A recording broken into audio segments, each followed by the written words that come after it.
We have finally gotten not only the Kuma flashback, but what has in fact evolved into the God Valley flashback. However, in what may be one of the most packed One Piece chapters of the year, there are so many hidden details that you may have missed, such as the fact that we already saw the Buccaneer race in a cover story a decade ago, the introduction of Bonnie's mother, Garling's role as the champion of God Valley and potentially Shanks' father, the confirmation that the Gorosei are immortal, a massive hint to Joyboy's identity, and so much more. So allow me to break down every single detail that you may have missed about chapter 1095 of One Piece.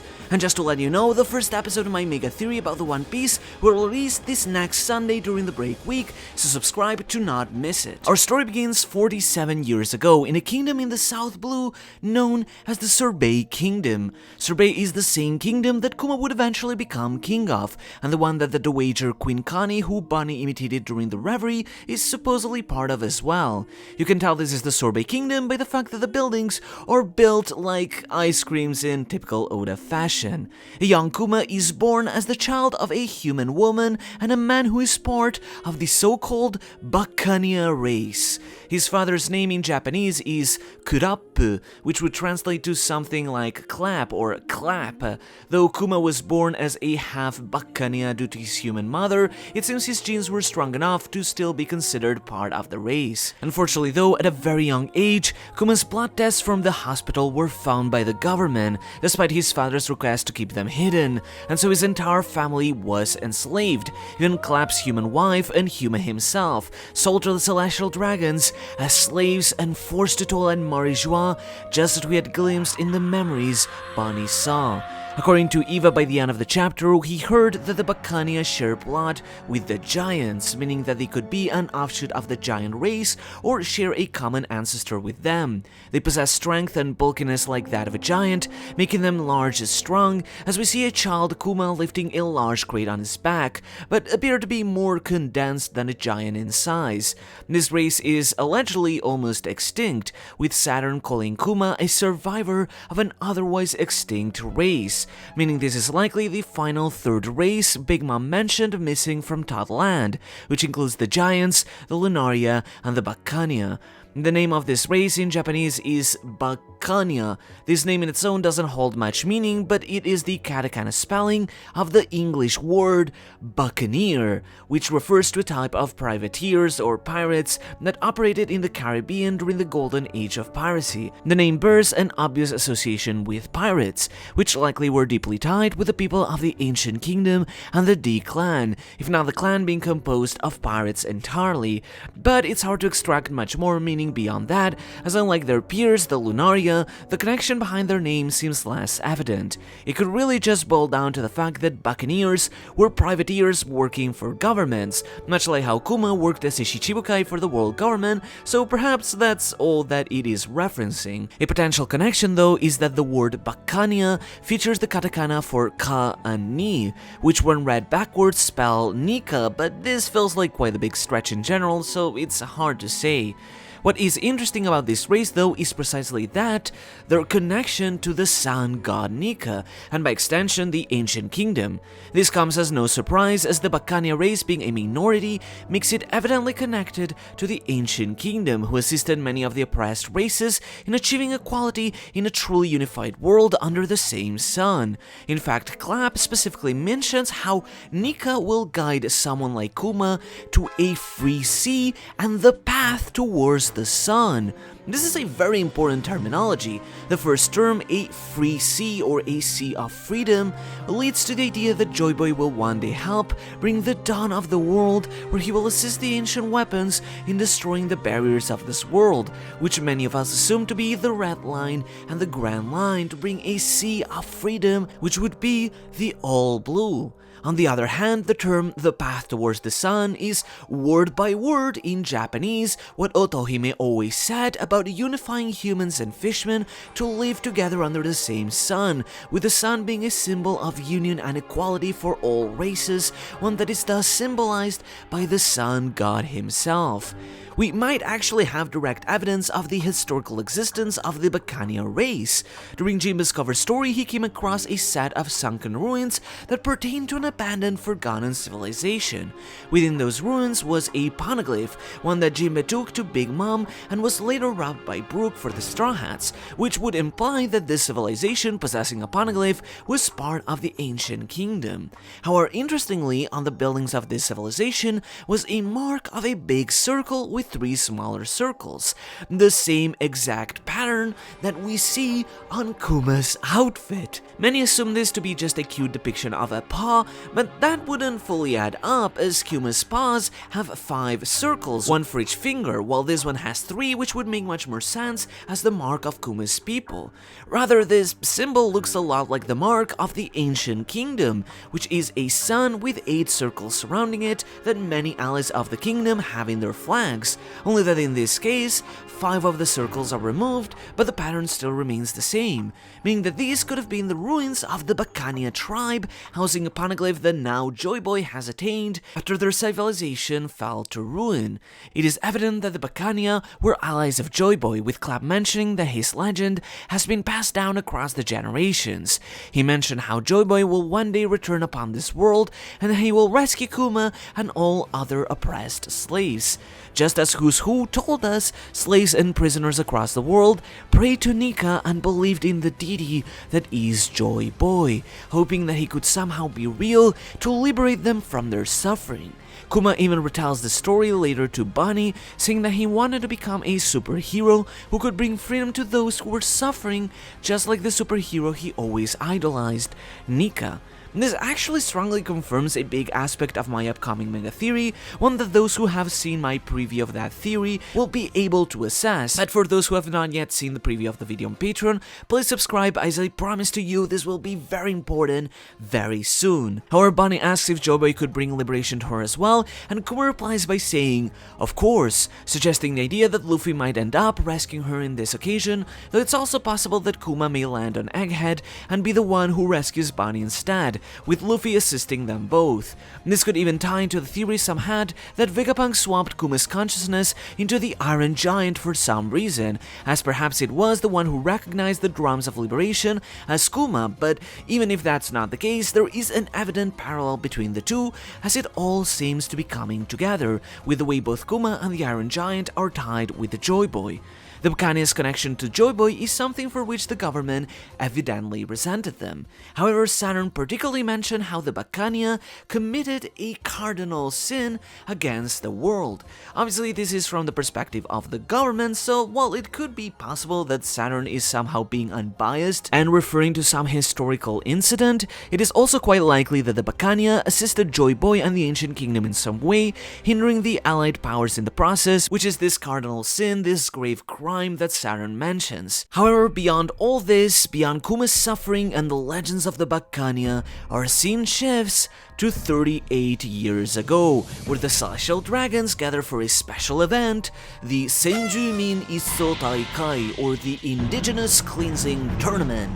This is a tournament the Celestial Dragons seem to hold as tradition every 3 years, where they pick an island to invade and participate in a game called the Human Hunt. In this game, they hunt down the island's inhabitants and slaves they release on the island, which in this case they call rabbits, in search for points, presumably to attain prizes. These prizes may in fact be the treasure chest found behind the Celestial Dragon MC, which looks suspiciously like the same treasure chest the Gomu Gomu no Mi was founded that Shanks stole from the government. Could it be that the prizes for the tournament are Del fruits for the Celestial Dragons to play around with their slaves? Much like how the Boa sisters were fed fruits for that purpose. That would explain how Big Mom got a hold of the Woonomi model Seri on the island during the incident and fed it to Kaido, seizing it from the grasp of the Celestial Dragons. Because, yes, this is the location of God Valley, where the infamous God Valley incident took place 38 years ago. We knew that the Celestial Dragons were on the island, but given the name, we had assumed that it was perhaps some separate Celestial Dragon settlement. However, the truth is that it was in fact, all along, just a game show that the Celestial Dragons were putting on, treating the island as tournament grounds in a disgusting game of hunting humans. Among those people, there is Saint Figurland Garling, the now Supreme Commander of the God Knights. In this case, he appears as younger, sporting his moon-like hair, but only having a short beard, and at this time he was simply a member of the Knights rather than their commander. During his introduction, he was presented with the title of Champion of God Valley 38 years ago, a term that in some cases was mistranslated as king, but more specifically meant that he had distinguished himself as a champion on the island 38 years ago, meaning he evidently was the supposed winner of the game and was crowned as its champion. This does bring into question something, being the fact that Whitebeard mentioned his scars aching when he saw Shanks' face.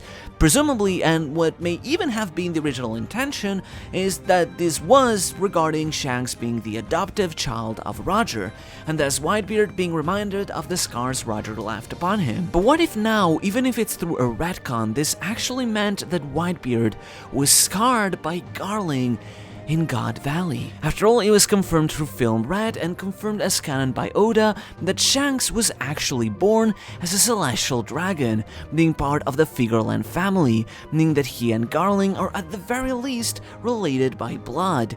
Garling could be his father, or perhaps just another type of relative, but they are still related as part of the same family, something that is beyond evident by just looking at both of their handsome faces. Garling is a bit young here, but he has a beard, so he could have easily had a newborn Shanks, who is 1 year old as of the events of this incident. As it was shown in a scene in Film Red, confirmed as canon by Oda, Shanks was found inside a treasure chest that the Roger pirates plundered from the island, after which Roger adopted him and took him in as his child. Presumably Shanks was brought with the Celestial Dragons on this trip, but was then kidnapped by the Rocks pirates, only for Roger to take him with the treasure in the ensuing chaos. This does bring into question as to why Shanks referred to his hometown being in the West Blue, as not only does this seem to indicate he wasn't born on God Valley, but the island also mysteriously vanished afterwards, literally vanishing off the map. Did it end up suffering the same fate as Lucia? Did Emu feel threatened in the fact that Shibag's goal was to become the king of the world, the very position Emu holds, and smited him alongside the island for his insolence? Though interestingly, in Oda's sketches, as the Roger pirates escape the island, it is still there present. However, going back, how could Emu have been able to eradicate God Valley if they didn't possess the Mother Flame energy cells that Vegapunk made to fuel the weapon? Was there perhaps some other method that was used to make the island vanish? There's a lot of mystery surrounding as to what actually happened to God Valley, but an even bigger one is just who exactly cut it in half? I mean, no, seriously, just look at it. There is no way that cut is natural in any way. It's too perfect. So who exactly could have caused this big split, creating the island's valley? Clearly, this is something that happened prior to the incident before any of the legends of the One Piece world were alive, like Whitebeard or Roger or Rocks, since clearly it's been like this for a long while, meaning this could even date as far back as the Void Century. But then, who cut the island? Ryuma himself? Or someone else? It's also worth noting that the island appears to have a Far West aesthetic, which could tie into the island possessing a lot of natural resources and being rich with mines, giving it an Old West look of a mining town.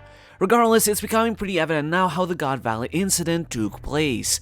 While the Celestial Dragons were busy conducting their game upon this island, the Rocks pirates took this opportunity to slaughter them in mass and pillage their treasures and devil fruits, which is what led to the God Valley incident. The government had the Marines on standby to protect the Celestial Dragons, with Garp being deployed to fight the Rocks pirates. However, unexpectedly, a third party joined the fray, as the Roger pirates landed and Roger decided to unite forces with Garp to defeat the Rocks pirates and actually even protect the Celestial Dragons and their slaves for some reason. which included amongst the Rock's pirates Whitebeard, Kaido, Big Mom, and other accomplished pirates such as Shiki, Captain John, or Ochoku, the ruler of Hachinosu before Blackbeard, not to mention a young Stussy and a young Shaki, who should be likely meeting Rayleigh here for the first time, likely leading to them falling in love. After Shebek's defeat, the crew scattered and fled, with Big Mom giving Kaido the cereal fruit, and Roger escaping as the victor with a baby Shanks, marking the end of the era of the Rocks and starting Roger's era. However, we now know that Garling was also present on the island as its champion of the tournament, and furthermore, even one of the Gorosei, Saint J. Garcia Saturn, was present as well.